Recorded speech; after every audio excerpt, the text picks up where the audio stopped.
Boa noite. Hoje o meu grupo é composto por Tamires, Sara, a Thaís, a Elissandra, o Jenison, a Brena, a Brenda, a Lília, a Giovana e eu, né? A Rafael. Bom, o nosso grupo hoje vai falar um pouco sobre o direito a uma nacionalidade, do artigo 15.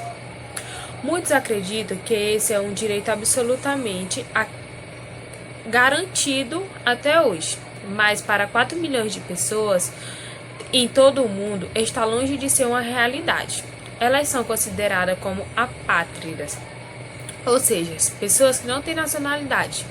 Essas pessoas elas não têm o direito de votar, de viajar, de tirar um passaporte ou até mesmo de ser atendido em um hospital público. Bom, eles vivem em uma espécie de estado de exclusão que é considerado direito a ter direito. Quando o artigo 15 foi regido pela Declaração Universal dos Direitos dos Homens, muitos acreditam que ele colocaria um fim entre o debate de 300 anos, que é entre o direito e a nacionalidade. Afinal, não está esclarecido neste artigo que ele tem a responsabilidade de dar essa nacionalidade. Bom, vocês vão entender melhor adiante com as minhas amigas. Agora eu passo a vez para minha amiga Elissandra, que ela vai continuar. Bom, com relação a essa cooperação jurídica internacional, eu irei citar outra cooperação que está totalmente interligada com essa cooperação jurídica internacional e também tem uma grande relação, porém tem uma pequena diferença. Por quê? A cooperação interjurisdicional, ela é um pouco mais específica, só que ela se dá por meio de poderes jurisdicionários de estados soberanos diferentes. Já a cooperação jurídica internacional, ela também se dá por meio de estados soberanos, só que para proteção e efetivação de direitos. Então tá aí a diferença. E obviamente que quando a gente se trata dessa cooperação internacional, a gente está tratando de um caráter mais amplo.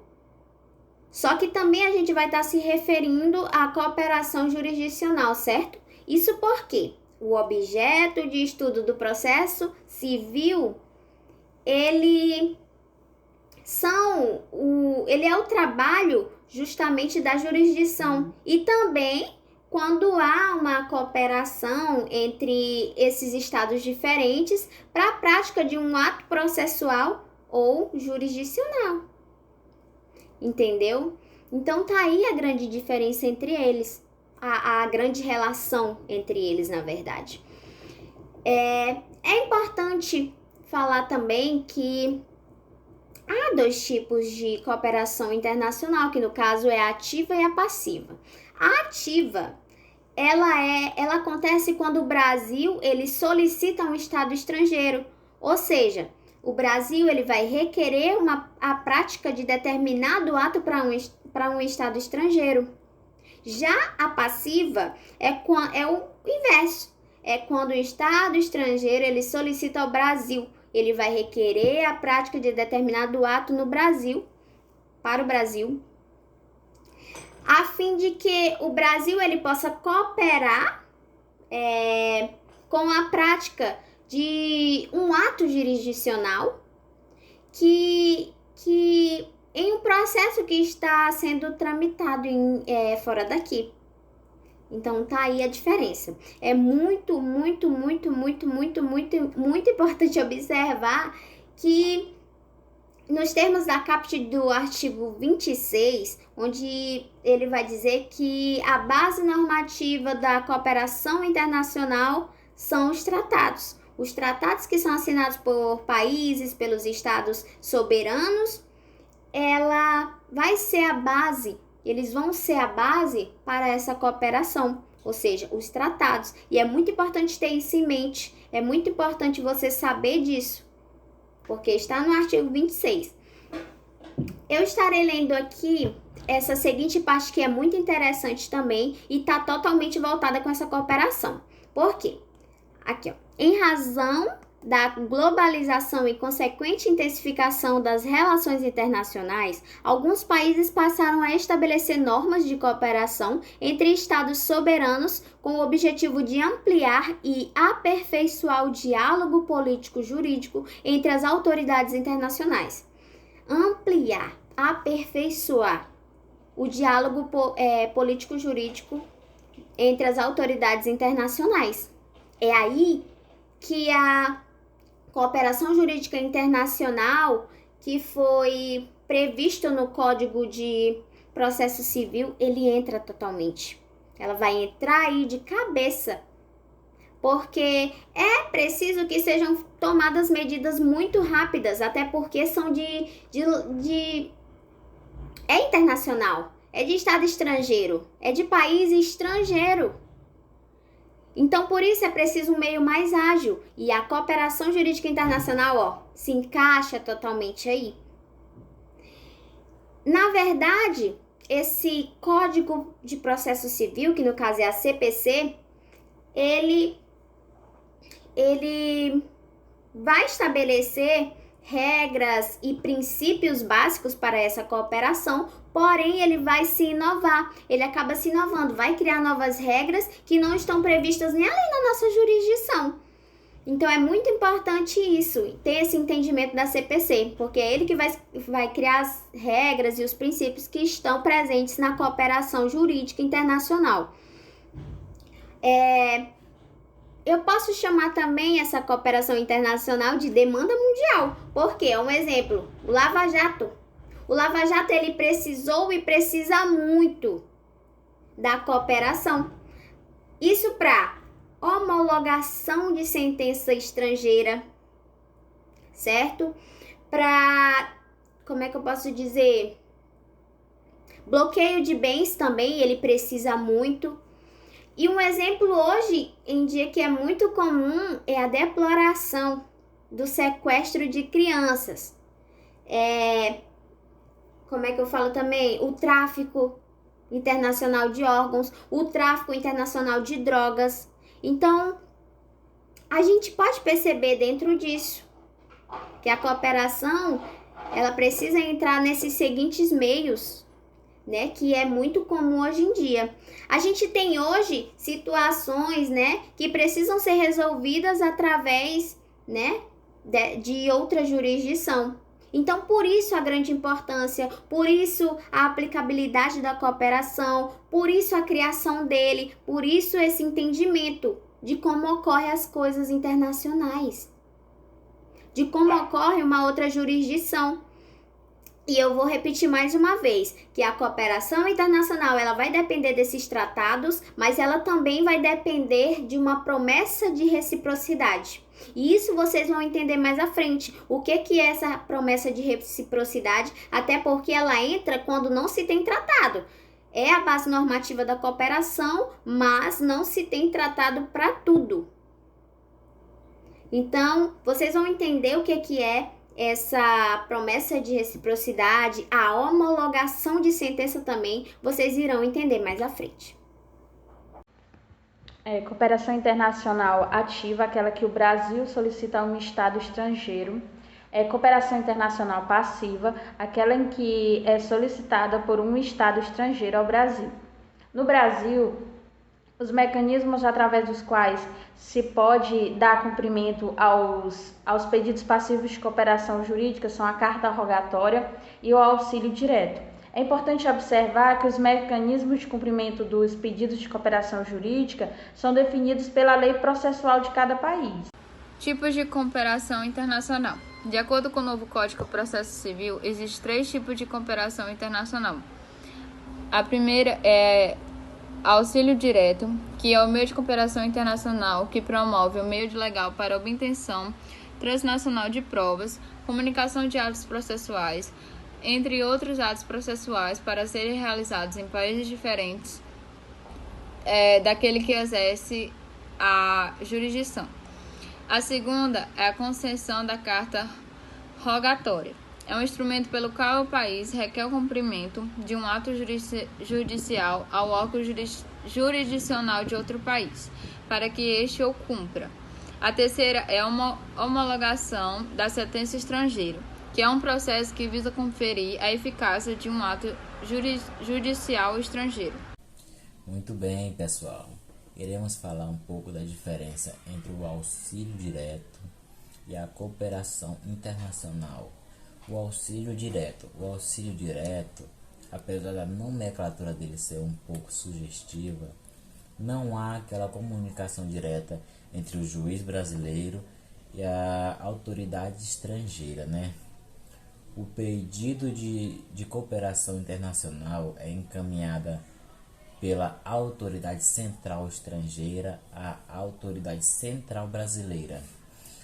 Mas o que seria essas autoridades central?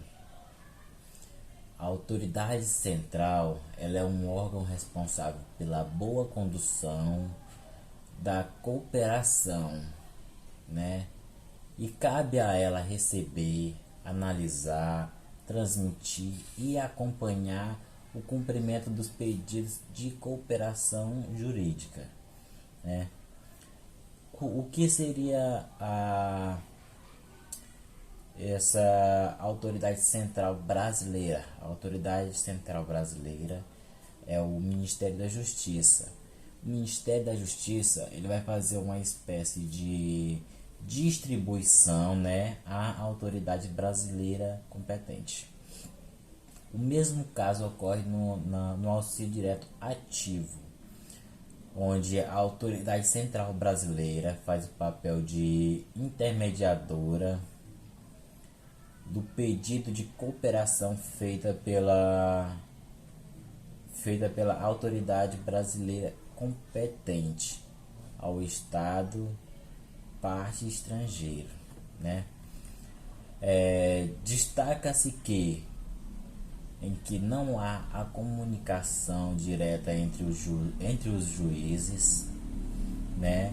E não há pela autoridade receptora do pedido o exercício do juiz de estabelecer o ato jurisdical em questão, né? Ou seja, diferentemente da carta rogatória, não existe o auxílio direto uma análise prévia, né, de legalidade do ato jurisdical.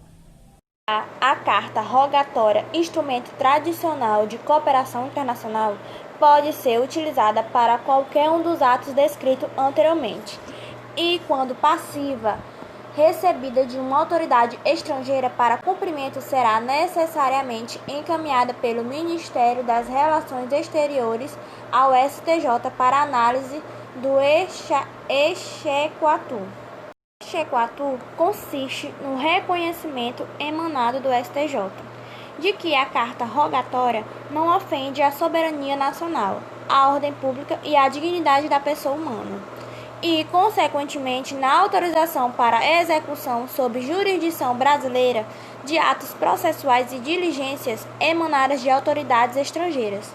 Deste modo, quando passiva, a carta rogatória será encaminhada pelo Ministério das Relações Exteriores ao presidente do STJ, que intimará a parte requerida para, no prazo de 15 dias, querendo impugnar o pedido de concessão do exequatur.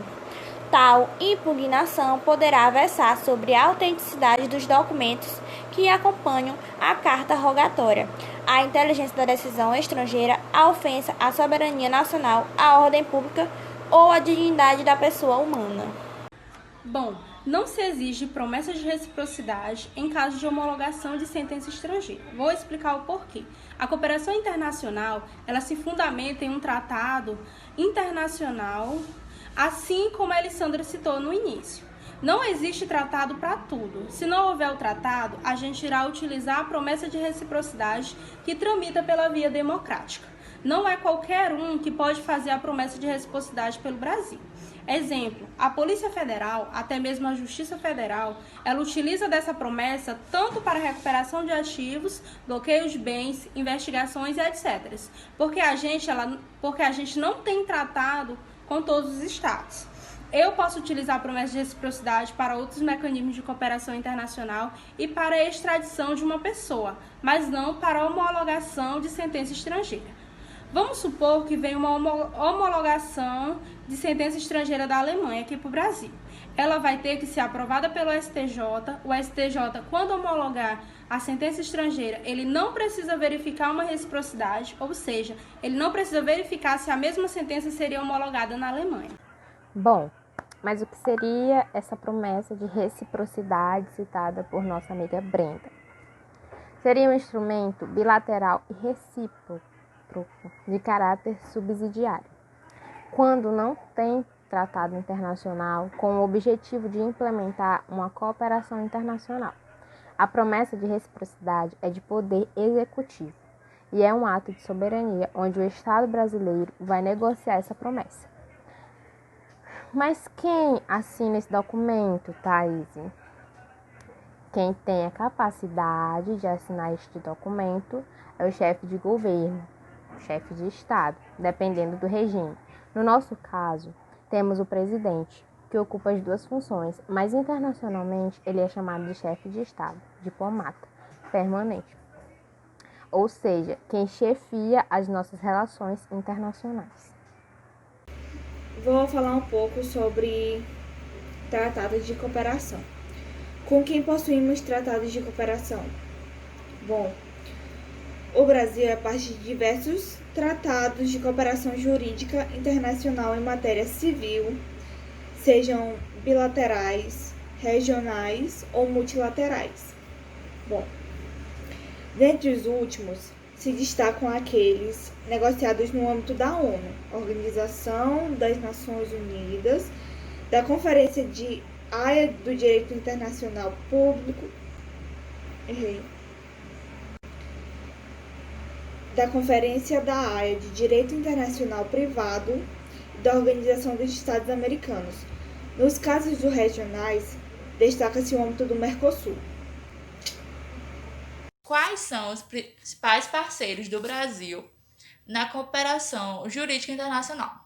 O Brasil é um país predominantemente requerente, o que quer dizer que a gente mais demanda do que é demandado. Tal quadro pode ser ilustrado pela quantidade consideravelmente de pedidos ativos da cooperação sobre os pedidos passivos.